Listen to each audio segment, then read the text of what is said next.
भारत माता शिव शक्ति अवतार परमात्मा वाणी ओम पिताश्री शिव बाबा याद है। आज है 23/4/2026 प्रातः क्लास। ओम नमः शिवाय। आज बाबा ने कहा, सयाने बच्चे।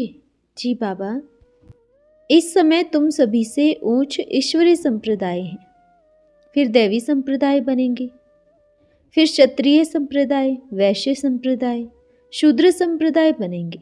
अभी हम सो ब्राह्मण हैं, फिर हम सो देवता क्षत्रिय बनेंगे। हम सो का अर्थ देखो कितना अच्छा है। ओम नमः शिवाय। रूहानी बाप बैठ रूहानी बच्चों को समझाते हैं, रोज रोज समझाते हैं, क्योंकि आधा कल्प के बेसमझ है ना, तो रोज रोज समझाना पड़ता है। पहले पहले तो मनुष्य को शांति चाहिए। आत्माएं असल में रहने वाले ही सभी शांति धाम के ही हैं। बाप तो है ही सदैव शांति का सागर। अभी तुम शांति का वर्षा प्राप्त कर रहे हो। कहते हैं ना, शांति देवा। अभी शांति किसको कहा जाता है यह भी कोई नहीं जानते। शांति कहा जाता है मौत को। कहते हैं ना, शांति देवा, अर्थात हमको इस सृष्टि से अपने घर शांति धाम ले चलो अथवा शांति का वर्षा दो। देवताओं के आगे व शिव बाबा के आगे जाकर यह कहते हैं कि शांति दो, क्योंकि शिव बाबा है शांति का सागर। अभी तुम शिव बाबा से शांति का वर्षा ले रही हो। बाप को याद करते करते तुमको शांति धाम में जाना है जरूर। नहीं याद करेंगे तो भी जाएंगे जरूर। याद इसलिए करते हो कि पापों का बोझा जो सिर पर है वह खत्म हो जाए। शांति और सुख मिलता ही है एक बाप से, क्योंकि वह सुख का और शांति का सागर है। दो चीज ही मुख्य है। शांति को मुक्ति, सुख को जीवन मुक्ति कहा जाता है। फिर जीवन मुक्ति और जीवन बंध भी है। अभी तुम जीवन बंध से जीवन मुक्त हो रहे हो।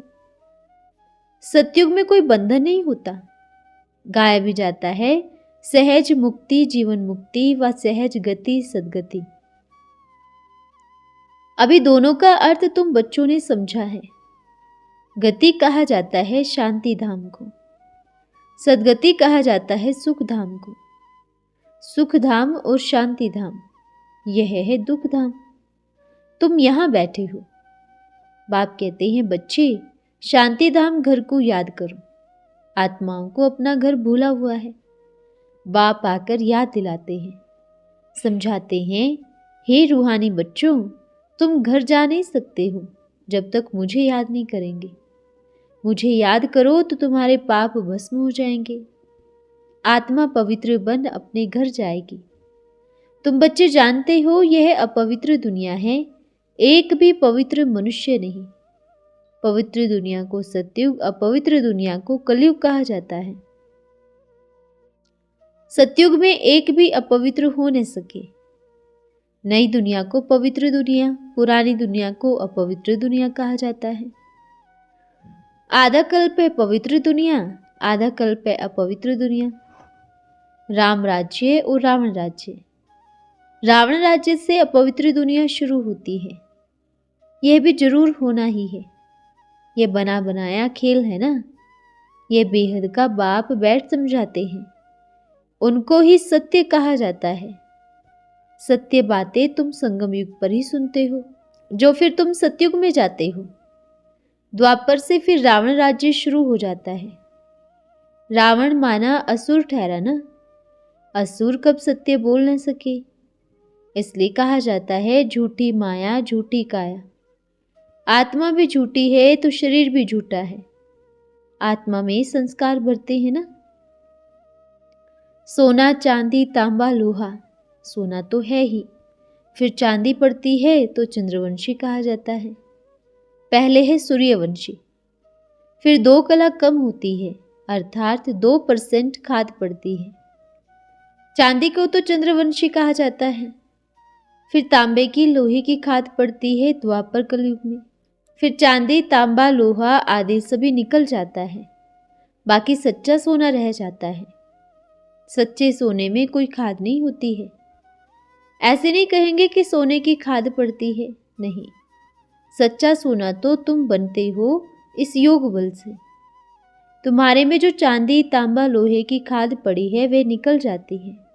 पहले तो तुम सभी आत्माएं शांति धाम में हो, फिर पहले पहले आते हो सतयुग में, तो उसको कहा जाता है गोल्डन एज। तुम सच्चा सोना हो। योग बल से सारी खाद निकलकर बाकी सोना बचता है। शांति धाम को कोई गोल्डन एज नहीं कहा जाता। गोल्डन एज भारत को कहा जाता है, जब देवी देवताएं राज्य करते हैं। यहाँ ही golden age, silver age, copper age कहा जाता है। शांति धाम को कोई गोल्डन एज नहीं कहेंगे, वहां तो शांति ही शांति है।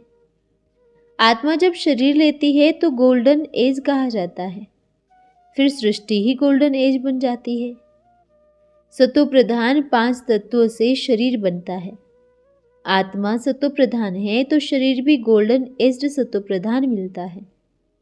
फिर पिछाड़ी में आकर आयरन एज्ड शरीर मिलता है, क्योंकि आत्मा में खाद पड़ती है। तो गोल्डन एज, सिल्वर एज इस सृष्टि को कहा जाता है। तो अभी बच्चों को क्या करना है? पहले पहले शांति धाम जाना है, इसलिए बाप को याद करना है, तभी तमो प्रधान से सतो प्रधान बन जाएंगे। इसमें टाइम इतना ही लगता है जितना टाइम बाप यहाँ रहते हैं। ऐसे भी नहीं कहेंगे बाप शांति धाम में गोल्डन एज में है, नहीं, वह तो गोल्डन एज में पार्ट लेते ही नहीं। तो आत्मा को गोल्डन एज्ड नहीं कहेंगे। आत्मा को जब शरीर मिलता है तब कहा जाता है यह गोल्डन एज्ड जीव आत्मा है। ऐसे नहीं कहेंगे गोल्डन एज्ड आत्मा है, नहीं, गोल्डन एज्ड जीव आत्मा फिर सिल्वर एज्ड जीव आत्मा होती है। तो यहाँ तुम बैठते हो, तुमको शांति भी सुख भी प्राप्त होती है। तो क्या करना चाहिए? दुख धाम का संन्यास, इनको कहा जाता है बेहद का संन्यास। उन निर्वर्ती मार्ग वाले सन्यासियों का है हद का संन्यास। घर बार छोड़ जंगल जाते हैं। उनको ये पता नहीं है कि सारी सृष्टि ही जंगल है, ये कांटों का जंगल है, ये कांटों की दुनिया है, वह है फूलों की दुनिया। वे बल संन्यास करते हैं, परंतु फिर भी कांटे की दुनिया में, जंगल में ही, शहर से दूर दूर जाकर रहते हैं। उनका है ही निर्वर्ती मार्ग का धर्म, तुम्हारा है प्रवृत्ति मार्ग। तुम पवित्र जोड़ी थे, अभी अपवित्र बने हो। उनको गृहस्थ आश्रम भी कहते हैं। सन्यासी तो आते ही हैं बाद में, क्रिश्चियन कुछ पहले आते हैं। तो ये झाड़ भी याद करना है, चक्र को भी याद करना है। बाप कल्प कल्प आकर कल्प वृक्ष की नॉलेज देते हैं, क्योंकि खुद बीज रूप है, सत्य है, चैतन्य है, इसलिए कल्प वृक्ष का सारा राज समझाते हैं। तुम आत्मा तो हो, परंतु तुमको ज्ञान का सागर, सुख का सागर, शांति का सागर नहीं कहा जाता। ये महिमा एक बाप की ही है जो तुमको ऐसा बनाते हैं। बाप की यही महिमा सदैव के लिए है। वह सदैव पवित्र है और सदैव निराकार ही है। सिर्फ थोड़े समय के लिए आते हैं पावन बनाने। सर्वव्यापी की बात तो है नहीं। तुम जानते हो बाप सदैव वहां रहते हैं। भक्ति मार्ग में सदैव उनको याद करते हैं। सतयुग में तो याद करने की दरकार नहीं रहती। रावण राज्य में तुम्हारा चिल्लाना शुरू होता है, वही बाप आकर सुख शांति देते हैं, तो फिर जरूर अशांति में उनकी याद आती है। बाप समझाते हैं हर 5000 वर्ष बाद मैं आता हूं। आधा कल्प सुख, आधा कल्प दुख। आधा कल्प बाद ही रावण राज्य शुरू होता है। इसमें पहला नंबर मूल है देह अभिमान। इसके बाद ही फिर और विघ्न आते हैं। अभी बाप समझाते हैं अपन को आत्मा समझो, देही अभिमानी बनो। आत्मा की पहचान नहीं है। मनुष्य तो सिर्फ कहते हैं भ्रुकुटी के बीच में चमकता है। अभी तुम समझते हो वह है अकाल मूर्त। इस अकाल मूर्त आत्मा का तख्त यह शरीर है। आत्मा बैठती भी भ्रुकुटी में है। अकाल मूर्त का यह तख्त है। वह तख्त नहीं जो अमृतसर में लकड़ी का गाया जाता है। वह अकाल तख्त तो झूठा है। बाप ने समझाया है जो भी मनुष्य मात्र हैं सभी अकाल तख्त हैं। अकाल मूर्त का यह तख्त है जो आत्मा आकर यहाँ विराजमान होती है। सतयुग है या कलयुग है, आत्मा का तख्त है ही यह मनुष्य शरीर। तो कितने अकाल तख्त हैं? जो भी मनुष्य मात्र हैं अकाल आत्माओं के तख्त हैं। आत्मा एक तख्त छोड़ झट दूसरा तख्त भरती है। पहले छोटा तख्त होता है, फिर बड़ा होता है। ये शरीर रूपी तख्त बड़ा छोटा होता है। फिर लकड़ी का तख्त जिसको सिख लोग अकाल तख्त कहते, वह तो छोटा बड़ा नहीं होता। ये किसको भी पता नहीं है कि सभी मनुष्य मात्र अकाल तख्त हैं। आत्मा अक है, कब विनाश नहीं होता। आत्मा को तख्त भिन्न भिन्न मिलती है। सतयुग में तुमको बड़ा फर्स्ट क्लास तख्त मिलता है, उनको कहेंगे गोल्डन एज्ड तख्त। तुम रहते ही हो गोल्डन एज में। फिर उस आत्मा को silver aged, copper aged, iron aged तख्त मिलता है। फिर गोल्डन एज्ड तख्त चाहिए, सो तो पवित्र बनना पड़े। इसलिए बाप कहते हैं मामेकम याद करो तो तुम्हारी खाद निकल जाएगी, तुमको फिर ऐसा दैवी तख्त मिलेगा। अभी तुम ब्राह्मण कुल के तख्त पर हो, पुरुषोत्तम संगमयुगी तख्त है, फिर मुझ आत्मा को यह देवताई तख्त मिलेगी। यह बातें दुनिया के मनुष्य नहीं जानते, वह तो है ही जंगली जानवर मिसल। कांटों का जंगल है ना, देह अभिमान में आने से एक दो को दुख देते हैं, इसलिए इनको दुखधाम कहा जाता है। अभी बाप बच्चों को समझाते हैं शांति धाम को याद करो जो तुम्हारा असली निवास स्थान है। सुख धाम को याद करो, इनको भूलते जाओ। इनसे वैराग्य, ऐसे भी नहीं सन्यासी मिसल घर बार छोड़ना है। बाप समझाते हैं वह एक तरफ अच्छा है, दूसरी तरफ बुरा है। तुम्हारा तो अच्छा ही है, उनका हठ योग अच्छा भी है बुरा भी है।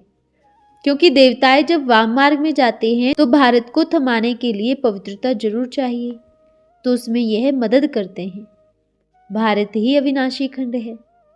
बाप का भी यहाँ आना होता है, तो यह जहाँ बेहद का बाप आते हैं वह तो सबसे बड़ा तीर्थ हो गया ना। सर्व की सदगति बाप कर देते हैं, इसलिए भारत ही ऊंच से ऊंच देश है। उनको कहा जाता है सचखंड, फिर झूठखंड बनता है। झूठ खंड को सचखंड सच्चा बाप ही बनाते हैं। यहाँ तो झूठ ही झूठ है, बड़े ते बड़ा झूठ है बाप को सर्वव्यापी कहना, कुत्ते बिल्ली कणकण में कहना। कितना छीछी डिफेम करते हैं। कच्छ अवतार मच्छ अवतार कहना ये ग्लानि करते हैं ना। जो अपन को ईश्वर कहलाए, अपन को पूजा बैठ कराते हैं, है तो पुजारी ना, पूज्य कोई है नहीं। जब पूज्य देवी देवताएं होते हैं तो पुजारी होते ही नहीं, पुजारी हैं तो पूज्य नहीं। तो मूल बात बाप समझाते हैं याद की यात्रा। गीता में भी मन मना भव अक्षर है। बाप कोई संस्कृत नहीं बतलाते हैं, बाप मन मना भव का अर्थ बैठ बताते हैं। देह के सभी धर्म छोड़ अपन को आत्मा निश्चय करो। आत्मा अविनाशी है, वह कब छोटी बड़ी नहीं होती। आत्मा में सारा पार्ट भरा हुआ है, यह अनादि अविनाशी ड्रामा बना हुआ है। पिछाड़ी में जो आत्माएं आती हैं उनका बहुत थोड़ा पार्ट है, बाकी टाइम शांति धाम में रहते हैं। स्वर्ग में तो आ नहीं सके, पिछाड़ी को आने वाले वहां ही दुख पाते हैं। जैसे दिवाली पर मच्छर कितने निकलते हैं, सुबह को उठकर देखो तो सभी मरे पड़े होंगे। तो मनुष्यों का भी ऐसे है, पिछाड़ी में आने वालों की क्या वैल्यू रहेगी, जैसे कि जानवर मिसल ठहरे। तो बाप बैठ समझाते हैं यह सृष्टि का चक्र कैसे फिरता है। मनुष्य सृष्टि रूपी झाड़ छोटे से बड़ा, बड़े से छोटा कैसे होता है। सतयुग में कितने थोड़े मनुष्य, कलयुग में कितनी वृद्धि होते झाड़ बड़ा हो जाता है। मुख्य बात बाप ने इशारा दिया है, गृहस्थ व्यवहार में रहते मामेकम याद करो। 8 घंटे में रहने का अभ्यास करो। याद करते करते आखिरी पवित्र बन बाप के पास चले जाएंगे तो स्कॉलरशिप मिलेगी। पाप अगर रह जाएंगे तो फिर जन्म लेना पड़े, सजाएं खाते हैं, फिर पद भी कम हो पड़ता। हिसाब किताब चुकतू तो सभी को करना है, जो भी मनुष्य मात्र है। अभी तक भी जन्म लेते रहते हैं। इस समय देखेंगे भारतवासियों से क्रिश्चियन धर्म उच्च है, वे फिर भी बहुत सेंसिबल है। भारतवासी तो 100% सेंसिबल थे, सो भी 100% नॉन सेंसिबल बन गए हैं, क्योंकि यही 100% सुख पाते हैं, फिर 100% दुख भी यह पाते हैं। वे तो आते ही पीछे हैं, तो वे इतने बेवकूफ़ नहीं बनते हैं। क्रिश्चियन से ही सभी कुछ सीखने जाते हैं। बाप ने समझाया है, क्रिश्चियन डिनास्टी का कृष्ण डिनास्टी से कनेक्शन है। क्रिश्चियन डिनास्टी ने राज्य छीना, फिर क्रिश्चियन डिनास्टी से ही राज्य मिलना है। इस समय क्रिश्चियन डिनास्टी बड़ी जोर है, उनसे ही भारत को बहुत मदद मिली है। अभी भारत भूखा मरता है तो रिटर्न सर्विस हो रही है। यहाँ से बहुत हीरे जवाहर आदि वहाँ ले गए हैं। बहुत धनवान बने हैं तो अभी फिर धन पहुँचाते रहते हैं। उनको मिलने का तो है नहीं, तो अभी तुम बच्चों को कोई भी पहचानते नहीं है। अगर पहचानते तो आकर राय ले। तुम हो ईश्वरीय संप्रदाय। जो ईश्वर की राय पर चलते हैं वही फिर ईश्वरीय संप्रदाय से दैवी संप्रदाय बनेंगे।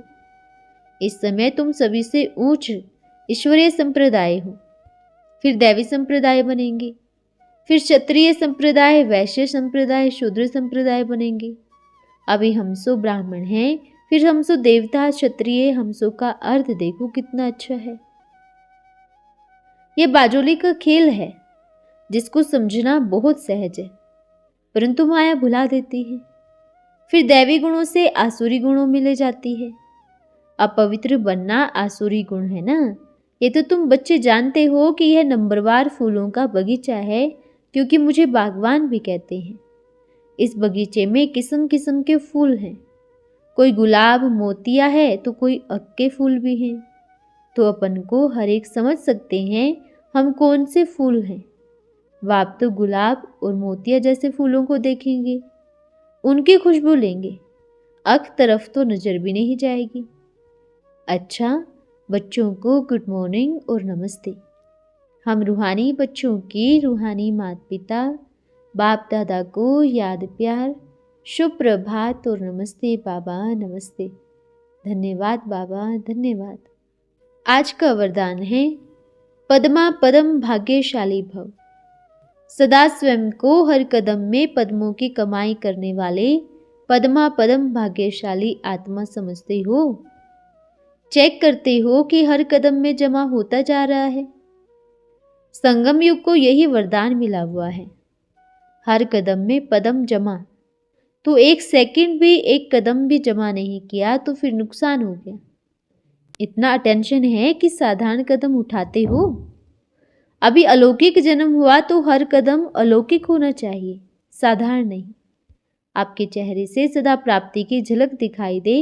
जो संपर्क में आने वाले आपका संपन्न चेहरा देख यही आपसे पूछे कि आपको क्या मिला जो इतने प्रसन्न रहते हो। अच्छा, ओम नमः शिवाय।